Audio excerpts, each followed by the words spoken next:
Hello everyone, I'm CP Jadon, your UGC NET Management faculty, and today we are going to start uh, individual behavior. And just let's quickly recap our previous lecture. In our previous lecture, we were talking about what is organizational behavior and different layer at which we study organizational behavior. One is individual behavior, and second is group behavior, and third is structural level behavior. And then after we have seen different theories of organizational behavior like scientific management theory, Elton Mayo human approach theory, and we have seen the XY theory by MC Douglas, uh, and then we have JED theory JED by William Ouch. So that's what we have covered so far in our organizational behavior unit, and today we are going to start individual behavior. So let's dive into it. Individual behaviour. So हम यहाँ क्या पढ़ने वाले हैं, एक एकांकिक व्यवहार के बारे में हम पढ़ने वाले हैं कि एक व्यक्ति का जो व्यवहार है वो किन किन फैक्टर हैं, कौन कौन से फैक्टर हैं जिनसे वो इम्पैक्ट करता है या जो उसे शेप देते हैं। जैसे किसी व्यक्ति की पर्सनैलिटी कैसा है, एटीट्यूड कैसा है, और परसेप्शन कैसा कह सकते हैं, या वर्किंग इन्वायरमेंट कैसा है, कल्चर कैसा है। ये सब चीज़ें क्या डालती हैं, प्रभाव डालती हैं एक व्यक्ति के व्यवहार पे। एक इंडिविजुअल पर्सन उसके व्यवहार पे वो क्या बात डालती हैं, अपना प्रभाव डालती है, कुछ अफेक्ट होता है, इफेक्ट्स होते हैं उनके, है ना। सो यही होता है individual behaviour. Individual behaviour refers to a person act और react in a particular situation at a work in any social environment. It influenced by several internal and external factors such as personality, attitude, perception, motivation, learning, culture and environment. So यही हमने अभी बात की कि individual factor पर किन किन बातों का फ़र्क पड़ता है, personality, attitude and perception etcetera. Individual behavior is defined how a person will respond under distinct condition and will express different emotion. हम एक्ट और रिएक्ट की बात कर रहे हैं कि डिफरेंट सिचुएशन पे इंसान रिएक्ट करेगा, लेकिन वो रिएक्शन क्या हो सकते हैं। वो रिएक्शन हो सकता है आपका happiness, anger, fear, love, sadness. तो ये सब क्या हो सकते हैं, एक वे ऑफ एक्सप्रेशन होता है किसी इंडिविजुअल का अपने इमोशन को शो करने का। तो यही एक्शन और रिएक्शन में दिखाई पड़ते हैं हमें। और देख लेते हैं, individual behaviour is response of individual towards an action, environment, person और stimuli. It's not affect the way individual behave at work place but impact his her work. जो इंडिविजुअल बिहेवियर होता है सिर्फ वो वर्क प्लेस तक ही सीमित नहीं रहता, वो असल ज़िंदगी में भी फ़र्क डालता है इंसान के, और जो वर्क होता है वो भी इम्पैक्ट डालता है. आल्सो इम्पैक्ट द हिजर वर्क, जो उनका वर्क है उस पर भी क्या फ़र्क डालता है. मान लो अगर कोई व्यक्ति ज़्यादा गुस्से में है या फिर स्ट्रेस में बोल सकते हैं, तो क्या होगा कि उनकी जो प्रोडक्टिविटी होगी वो कम हो जाएगी. तो इसको समझने के लिए हमें इंडिविजुअल का बिहेवियर जानना होगा कि वो किस बात को लेके गुस्सा है, उसे किस बात से गुस्सा आ जाता है, उनकी पर्सनैलिटी कैसी है, उनकी अपनी वैल्यू सिस्टम कैसा है, या मोटिवेट कैसे किया जाए उन लोगों को. तो इस तरीके से एक इंडिविजुअल के बिहेवियर को हम स्टडी करेंगे, तो इन सब चीज़ों से होकर हम अल्टीमेटली जो इफ़ेक्टिवनेस है उसको हम इंक्रीज कर सकते हैं. For example, an individual who does not take things seriously also take deadlines at workplace casual. Deadlines को भी बहुत कैजुअली लेते हैं. And does not put the required amount of effort to meet them. एक ऐसा व्यक्ति जो कि काम को भी ज़्यादा सीरियस लेते नहीं हैं और डेडलाइंस को भी वो मीट नहीं करते हैं, तो इस कंडीशन में क्या होगा, मैनेजर को क्या करना होगा, है ना. Thus it is important for a manager of an organisation to understand the individual behaviour of an employee working with him to delegate job and responsibility so that to obtain best outcome. In addition, it also help manager to develop positive and result oriented work attitude among individual and employee. तो यहाँ पर हम example के through यही बताने की कोशिश कर रहे हैं कि एक एम्प्लॉय है वो क्या है कि वो अपने काम को इतना सीरियस लेते नहीं है, वो डेडलाइंस पर अपना काम सबमिट नहीं करते हैं, तो फिर मैनेजर को भी थोड़ा सा कॉशियस रहना होता है कि कौन से एम्प्लॉय को कहाँ ऐसा काम असाइन किया जाए जो ज़रूरी है, और उनको कौन सी रिस्पॉन्सिबिलिटी दी जाए, कौन व्यक्ति को कौन सा काम दिया जाए। तो मैनेजर के लिए सब जानना ज़रूरी हो जाता है। और एक व्यक्ति की हम प्रोडक्टिविटी को बढ़ाना चाह रहे हैं, उनको मोटिवेट करना चाह रहे हैं, है ना, तो वो हम कैसे कर सकते हैं? This can be done by providing training, reward, recognition and involving employee in decision making. To understand individual behaviour, organisation need to first identify the factor that affect and build individual behaviour. तो अब यहाँ पे ये कह रहे हैं कि अगर एक इंडिविजुअल के बारे में हमें जानना है, तो ऐसे फैक्टर्स को हमें देखना होगा जो इंडिविजुअल फैक्टर को अफेक्ट करते हैं। तो वो ब्रॉड कैटेगरी में उनको 3 लेवल पर डिवाइड किया गया है। कौन कौन सी हैं? Personal factor, environmental factor and organisational factor. तो इन सबको एक एक करके अब हम देख लेते हैं। पर्सनल फैक्टर में 2 कैटेगरी बनाई है। एक ऑलमोस्ट जो बिल्कुल कॉन्स्टेंट फैक्टर है, जिनमें आप ज़्यादा बदलाव देखने को नहीं मिलते। एक होते हैं बायोलॉजिकल फैक्टर और एक होते हैं लर्न फैक्टर, जो आपने सीखे हैं खुद से, डे टू डे एक्टिविटी या लोगों को ऑब्जर्व करके आपने सीखा है, तो वो होते हैं हमारे लर्न फैक्टर। तो बायोलॉजिकल फैक्टर्स में कौन कौन से आएंगे? आपकी फिजिकल अपीयरेंस कैसी है, एज क्या है, जेंडर, रिलीजन, मैरिटल स्टेट। जैसे कि आपकी फिजिकल अपीयरेंस आपके बारे में काफ़ी कुछ बताती है। अगर आप मतलब स्ट्रॉन्ग दिख रहे हैं तो आप एनर्जेटिक भी माने जाओगे, है ना। तो ये सब चीज़ें होती हैं। एज, अगर आप जैसे कि हम क्लासिफिकेशन भी देखेंगे, अगर आप ओल्ड एज पर्सन हैं तो आपको कम एनर्जेटिक माने जाएंगे। ऐसे काम दिए जाएंगे जहाँ पे मेंटल कैपेबिलिटी की ज़्यादा ज़रूरत हो, लेकिन जो यंगर जनरेशन होगी उनको ऐसे काम दिए जाएंगे जहाँ दौड़ने भागने की ज़्यादा ज़रूरत हो। तो एज ऐसे फ़र्क डालती है। जेंडर, या मेल फीमेल, या और भी genders, we are not talking about that so far, but gender based अगर देखा जाए, या मेल है या फीमेल है, उसके अकॉर्डिंग हम काम को डिवाइड कर लेते हैं ना। कि ऐसे बहुत से काम होते हैं जिसमें मेल्स अच्छा काम कर लेते हैं, और बहुत सारे रोल्स ऐसे होते हैं फीमेल्स काफ़ी अच्छा काम करती हैं। रिलीजन आपकी वैल्यू सिस्टम को डिफाइन करता है कि आपके कोर वैल्यू सिस्टम क्या है। मैरिटल स्टेटस जैसे कि अगर कोई व्यक्ति मैरिड है तो वो बहुत ही रिस्पॉन्सिबिलिटी के साथ काम करेगा, वो चीज़ों को कैजुअली नहीं लेगा, क्योंकि उन्हें जॉब सिक्योरिटी चाहिए। वहीं आज अगर देखा जाए तो एक अनमैरिड व्यक्ति होगा, वो इतना मतलब कह सकते हैं कि कमिटमेंट नहीं होगा, कमिटमेंट नहीं दिखाएगा, वो कैजुअल ले सकता है चीज़ों को। ये जस्ट एक जनरल ऑब्जर्वेशन है, पर्टिकुलर किसी व्यक्ति के बारे में नहीं कह सकते, लेकिन इस तरीके से ये चीज़ें फ़र्क डालती हैं। वहीं लर्न कैरेक्टरिस्टिक है personality, perception, value, attitude and motivation. इनको हम एक एक करके काफ़ी डिटेल में देखेंगे कि कैसे अफेक्ट करती हैं, इनकी डिफरेंट थ्योरी भी देखेंगे हम। फिर इन्वायरमेंटल फैक्टर कैसे हैं, एम्प्लॉयमेंट लेवल क्या है, अनएम्प्लॉयमेंट लेवल ज़्यादा होगा या वेज रेट कम होंगे तो वहाँ पे अलग तरीके से इन्फ्लुएंस करेंगी चीज़ें। इकोनॉमिक कंडीशन कैसी है, पॉलिटिकल कंडीशन कैसी है ना। तो ये सब भी फ़र्क डालती हैं एक इंडिविजुअल के बिहेवियर पे। ऑर्गेनाइजेशनल फैक्टर भी होते हैं। वर्किंग कंडीशन कैसी हैं, इसको काफ़ी डिटेल में स्टडी किया था हथॉन स्टडी में, कि वर्किंग कंडीशन कैसे इफेक्ट डालती हैं एक व्यक्ति के क्या सकते हैं बिहेवियर पे, या फिर उसके वर्किंग आउटपुट पे, है ना, जो आउटपुट प्रोड्यूस कर रहे हैं उसको कितना फ़र्क डालती है।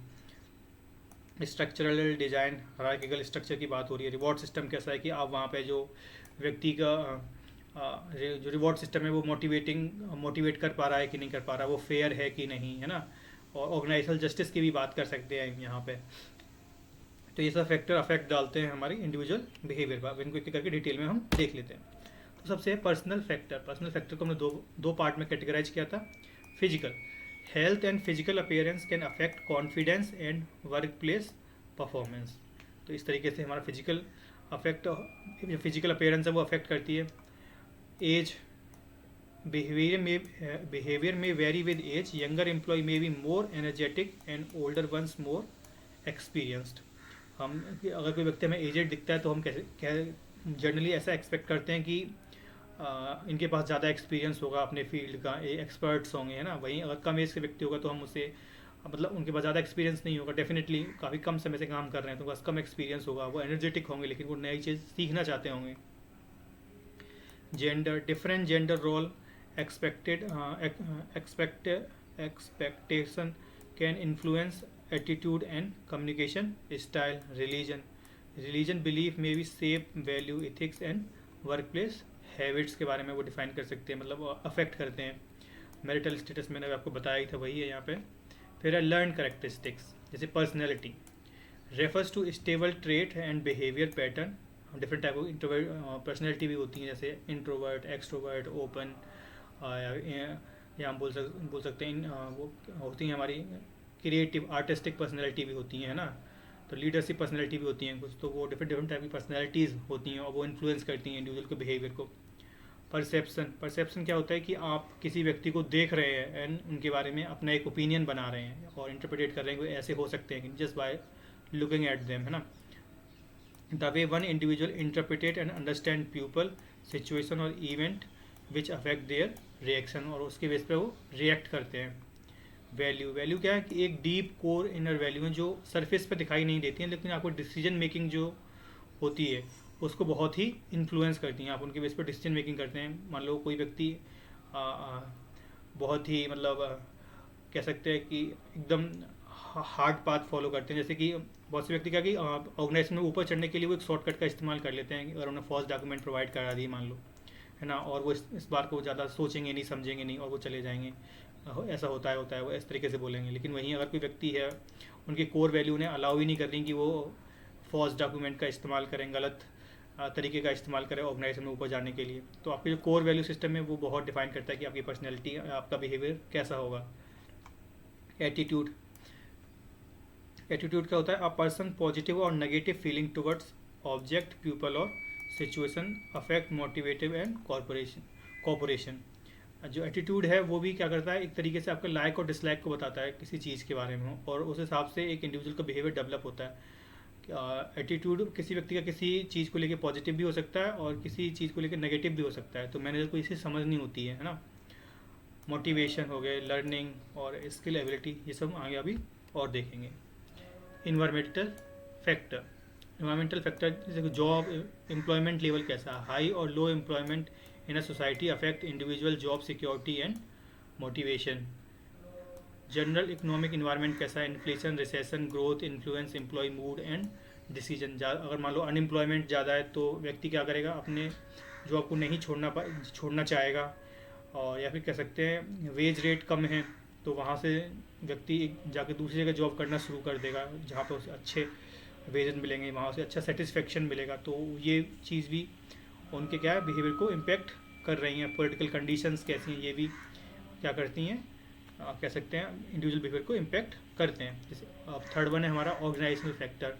फिजिकल फैसिलिटीज़ की बात हो गई, clean, safe and well equipped work place boost moral and efficiency. अगर वर्क प्लेस अच्छा होगा, जहाँ वर्किंग कंडीशंस अच्छी हैं, आपको अच्छा मतलब कह सकते हो ऑर्गेनाइजेशन क्लाइमेट मिल रहा है, तो वहाँ पे क्या होगा कि आप अच्छे से काम कर सकते हैं। तो ये चीज़ भी आपके जो एफिशिएंसी को बढ़ा देंगी और आपको अच्छा मोरल मिलेगा, आपको ये एक पॉजिटिव पुश देगा अच्छा काम करने के लिए। तो ये भी आपके जो बिहेवियर है उसको इन्फ्लुएंस करेगा। Structure and design, clear hierarchy and job role, reduce confusion and help smooth work flow. वही रिवॉर्ड सिस्टम हम पहले बात कर चुके हैं। तो ये चीज़ें भी क्या है अफेक्ट करती हैं इंडिविजुअल के बिहेवियर को। यहाँ से अगर हम जनरली देखें तो हमें सिर्फ एक एक नाम पता होना चाहिए।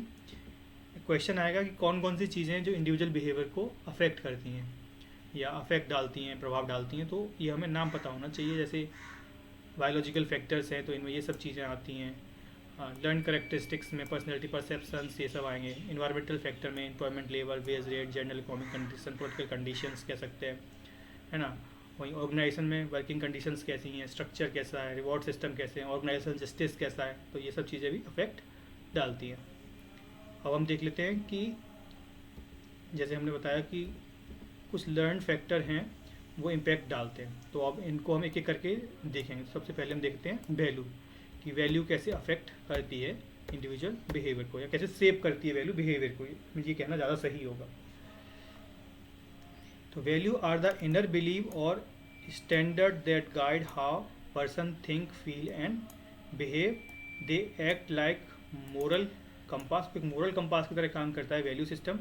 मतलब वैल्यू किसी व्यक्ति की help individual decide what is right, wrong, important और less important in their life at और एट वर्क।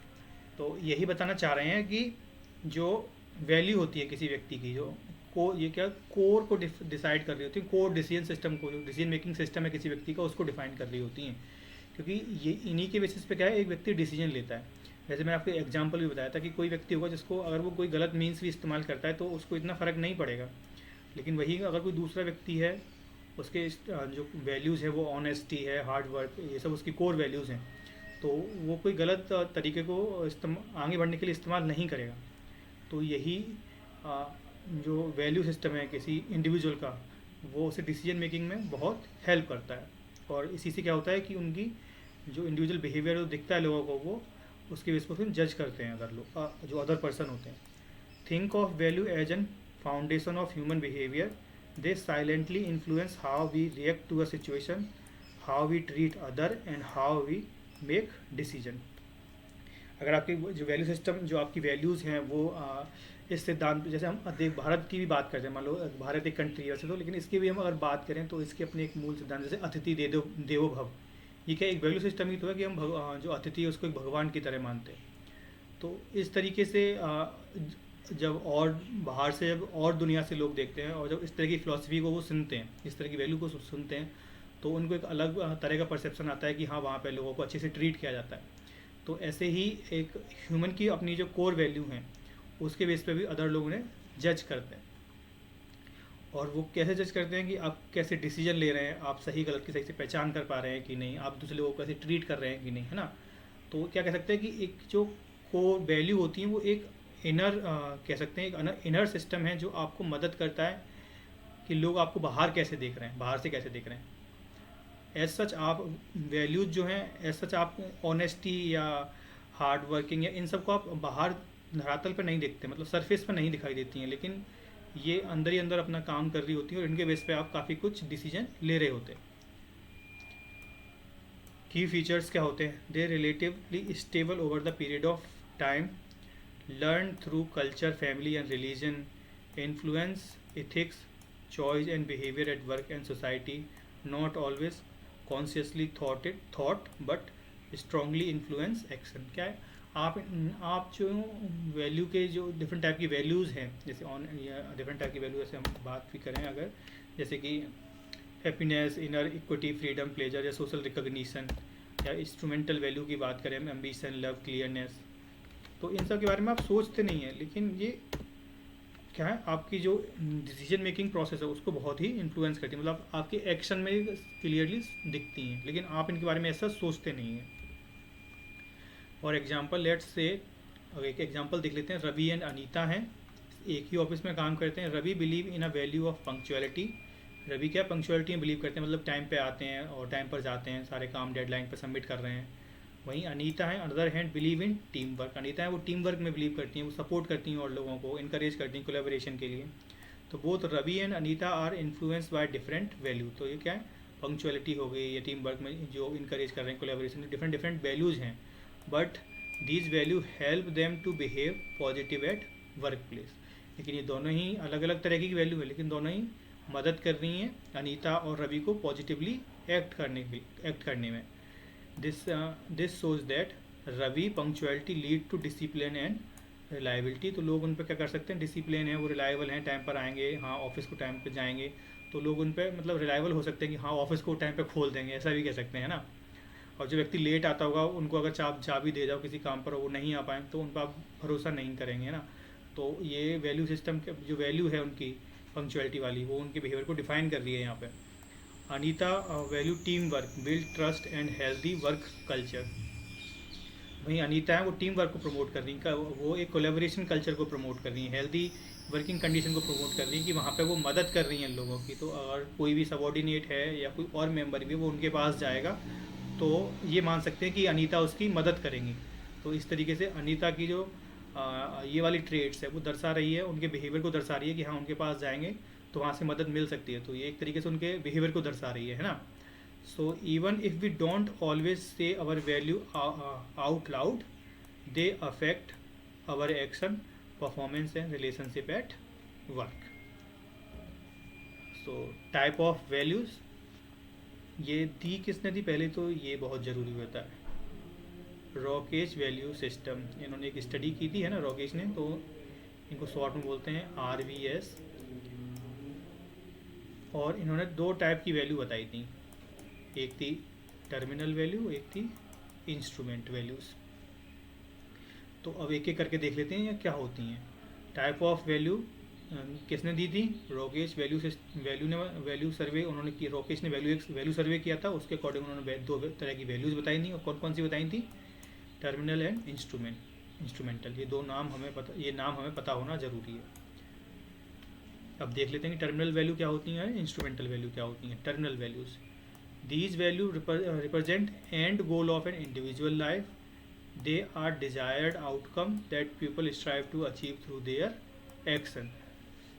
तो ये कौन सी वैल्यूज़ हैं जिनको व्यक्ति अचीव करना चाह रहा है ना? They are desired outcome that people strive to achieve. Basically ये एक ऐसी वैल्यूज़ हैं जिनको व्यक्ति अचीव करना चाह रहा है थ्रू देयर एक्शन, जो काम कर रहे हैं उसके through. For example becoming a top performer, आप एक कंपनी में या एग्जाम में एक टॉप परफॉर्मर बनना चाह रहे हैं। लिविंग अ पीसफुल लाइफ, एक आप शांति प्रिय लाइफ जीना चाह रहे हैं, तो उसके लिए आपको क्या क्या एक्शन लेने होंगे, मतलब वो आपको काम करना होगा। तो वो हमें एक्शन है जो इसको फुलफ़िल करने के लिए जो एक्शन हमें लेने होते हैं ना, वो इंस्ट्रूमेंटल वैल्यू बता रही होती है कि आपको क्या काम करना होता है अपनी टर्मिनल वैल्यू को अचीव करने के लिए। जैसे टॉप परफॉर्मर है तो इसके लिए हमें क्या क्या काम करने होंगे, वो हम इंस्ट्रूमेंटल वैल्यू से उठाएंगे, है ना।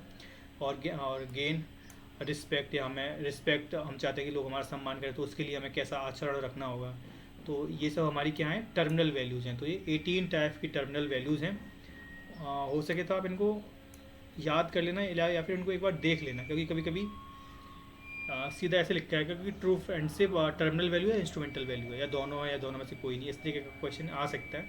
ऐसा अभी एक दो बार ही ऐसे मैंने क्वेश्चन देखे, ज़्यादा क्वेश्चन ऐसे देखे नहीं है, लेकिन आप एक बार इनको ज़रूर नज़र भर लीजिएगा कि कौन कौन सी होती हैं। जैसे true friendship, mature love, self respect, happiness, inner harmony, equity, freedom, pleasure, social recognition. और इनके ये साइड में ये भी लिखे हुए हैं ना, ये अलग अलग जो मैंने एक्सप्लेन करके लिखे हुए हैं, इनके सेकंड नेम ये भी आप एक बार देख लेना।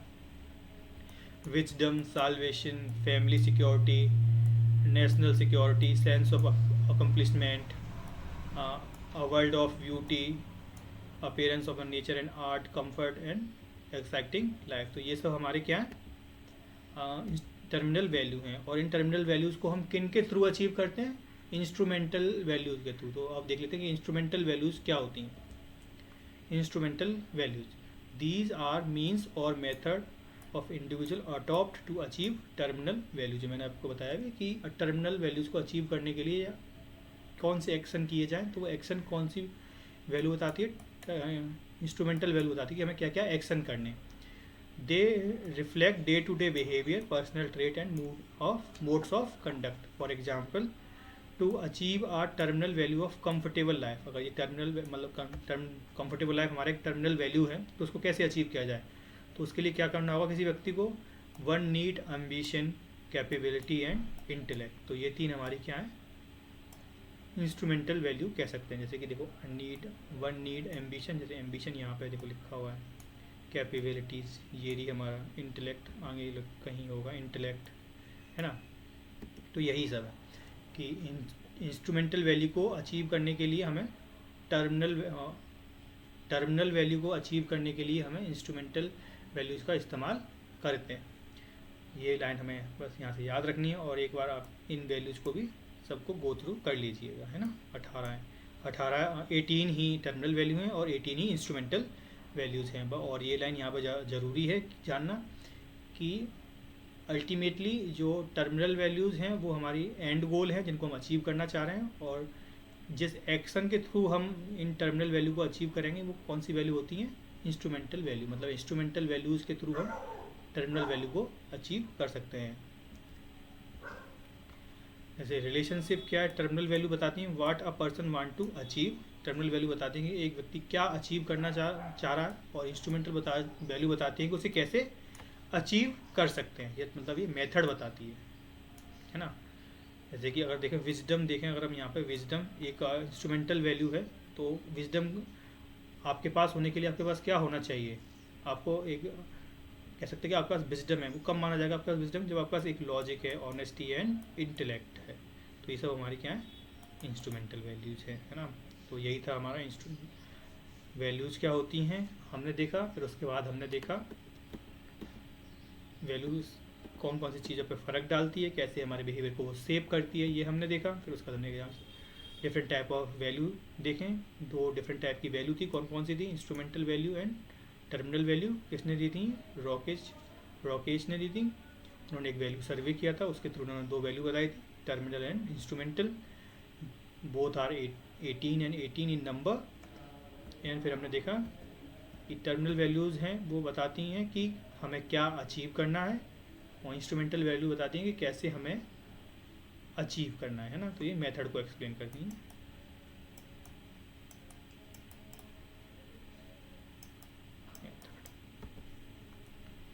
अब इन्हीं वैल्यूज़ के बेस पर हम देख लेते हैं कि डिफरेंट जनरेशन्स हुई हैं और उनके एक मोटे मोटे तौर पर उनकी क्या जो वैल्यू होंगी, अगर सरफेस तौर पर भी देखा तो उनकी क्या क्या वैल्यू हो सकती हैं।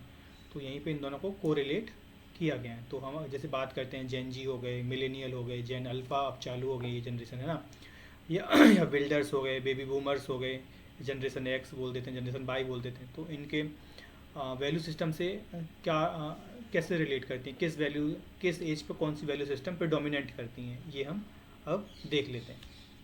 ये हम क्यों देख रहे हैं, एक बार ये भी देख लेते हैं। In organisational setting it is necessary to comprehend how employ of different generation perceive the world, what motivate them and how they learn. ये हमें जानना जरूर, अगर एक ऑर्गेनाइजेशन है तो उसमें डिफरेंट एज के लोग होते हैं, है ना। तो उनको हम कैसे मैनेज करें, सुपरवाइज करें, उनको कैसे मोटिवेट करें, तो हमें जानना ज़रूरी होता है कि किस एज पर कौन सी वैल्यू सिस्टम प्रिडोमिनेट करता है, जिसके थ्रू हम जो हमारा वर्क फोर्स है डिफरेंट एज ग्रुप का, उसको हम मैनेज कर सकें। Knowledge of generational value facilitate better understanding of individual behaviour in organisation. इसलिए इस टॉपिक को हम पढ़ रहे हैं और हमें कनेक्ट कर रहे हैं। तो ये है हमारे पहले हैं बिल्डर्स किनको बोला जाता है, जो जिनका जन्म हुआ था 1945 से पहले, है ना। तो इन्होंने कैसी सिचुएशन फेस की होंगी। उस टाइम इरा था वॉर्स का, है ना। उस टाइम बहुत सारे वॉर्स हो रहे थे, वर्ल्ड वॉर भी हो रहे थे, है ना। वर्ल्ड वॉर सेकंड उस टाइम एंड हुआ था। तो इस टाइम के जो लोग होंगे उनकी वैल्यू सिस्टम कैसा रहा होगा, उनका किस चीज़ में ज़्यादा फोकस रहा होगा। Financial security, loyalty, team work, family bond इन्होंने काफ़ी अच्छा रखने की कोशिश की होगी, क्योंकि काफ़ी वॉर हो रहे थे, लोग पहले से ही परेशान होंगे, है ना। इन्होंने बहुत काम किया होगा क्योंकि वॉर में सारी चीज़ें ख़त्म हो गई होंगी, हार्ड वर्किंग होंगे, कंजर्वेटिज्म होंगे, कंजर्वेटिव नेचर के होंगे, है ना, रूढ़ी बात कह सकते हैं, उस चीज़ को मानते होंगे। तो इस तरीके से इनका ये वैल्यू सिस्टम होगा, प्रोडोमिनेंट वैल्यू होंगी बिल्डर्स की। बेबी बूमर्स होंगे, बेबी बूमर्स किनको बोलते हैं, 1946 से 1964 के बीच में जिन लोगों का जन्म हुआ होगा। तो ये वर्ल्ड वॉर 2 के बाद जो लोग पैदा हुए, तो उनमें क्या होगा कि एम्बिशन होगा करने का कुछ, है ना, success, discipline, commitment and achievement, ये इनकी प्रोडोमिनेंट वैल्यू होंगी। जनरेशन एक्स 1965 टू 1980s, इनमें इनके होते हैं economic leadership, change family structure. इस टाइम क्या हुआ था कि फैमिली स्ट्रक्चर चेंज होना शुरू हो गए थे, लोग पहले ग्रुप एक जॉइंट फैमिली में रहते थे, उसके बाद फैमिली न्यूक्लियर फैमिली की तरफ चली गई, है ना, लोग अकेले अकेले रहने लगे। तो वहाँ पे ये एक बड़ा शिफ्ट देखने को मिला। तो उसने क्या हुआ, उनकी वैल्यू सिस्टम जो लोगों का हुआ उसको भी इम्पैक्ट डाला होगा। तो यहाँ पे किन चीज़ों की बात होने लगी, देखो, वर्क लाइफ बैलेंस की बात होने लगी, materialism, meaningful relationship, independence, team work, है ना। तो ये इनकी प्रोडोमिनेंट वैल्यू थी। फिर आ गया जनरेशन एक्स बोल लो या मिलेनियल बोल लो, है ना। तो ये क्या है, 2018 टू 2000, 1981 से 2000 के बीच के लोग हैं। तो इस टाइम में क्या था, इंटरनेट आ चुका था, टेलीविज़न आ चुका था, है ना। तो rise of internet and globalisation जैसी चीज़ें आ गई थी। तो यहाँ पर प्रीडोमिनेंट वैल्यूज़ हो गई self reliance, digital comfort, financial success, energy and flexibilities, ये सब चीज़ें। इंटरनेट यहाँ पे एक प्रोडोमिनेंट फोर्स बन गई वैल्यू सिस्टम को गाइड करने का। डिजिटल कंफर्ट आ गया, लोग यहाँ सीखना शुरू कर दिए। फिर आया जनरेशन जेड, है ना, या जेन जी बोलते हैं इनको हम, 2000 onwards, digital initiative and fast paced technical. ये कहा है कि इनको इंटरनेट जब हम लोग हुए तो हम लोगों को इंटरनेट थोड़ा स्लो स्पीड पे मिला, लेकिन जो जेन जी आए और जब ये बड़े हुए तो इनको इंटरनेट क्या ऑलरेडी फास्ट मोड पे मिला है, 5G में ही मिला है ना सीधा। तो कह सकते हैं कि ये बहुत मतलब ये टेक्नोलॉजी को लेकर कंफर्टेबल है। मिलेनियल इतने कंफर्टेबल नहीं है, जैसे कि वो डेटा प्राइवेसी को लेकर बहुत ज़्यादा कॉन्शियस रहते हैं मिलेनियल, लेकिन जो जेन जी हैं वो इतना ज़्यादा सोचते नहीं है डेटा के बारे में, डेटा प्राइवेसी के बारे में, है ना। वो चाहते हैं कि उनका डेटा का इस्तेमाल किया जाए और उन्हें पर्सनलाइज कंटेंट या एड्स हैं जो कुछ भी दिया जाए। और लेकिन जेन जी वो जो मिलेनियल हैं वो इस बात को लेकर बहुत स्पेक्टिकल रहते हैं कि उनको कैसे पता पड़ेगा कि मैं ये सर्च कर रहा हूँ या ये देख रहा हूँ, ये वाले कपड़े खरीद रहा हूँ, क्या कर रहा हूँ। तो ये एक तरीके का क्या कह सकते हैं हम, जो उनकी वैल्यू है, जो उनके बिहेवियर है, वो इन्फ्लुएंस हो रहा है। टेक सेवी मल्टीटास्किंग है, diversity, innovation, confidence and adaptability यहाँ पर प्रोडोमिनेंट वैल्यू है। और जनरेशन जेड, जेन जी के बाद जेन अल्फ़ा आ गए हैं, इसके बाद जेन अल्फ़ा ऑनवर्ड 2013। तो ये क्या है, ये तो और फास्ट फॉरवर्ड्स हैं यहाँ पे, है ना। तो इनकी और अपनी वैल्यू सिस्टम होंगी, वो हम लेटर ऑन स्टडी करेंगे। तो अभी जो मोटे मोटे हैं वो यही हैं जो हमारे एग्ज़ाम से रिलेटेड हैं। So this is all for today class. और आज हमने कवर किया इंडिविजुअल बिहेवियर के बारे में।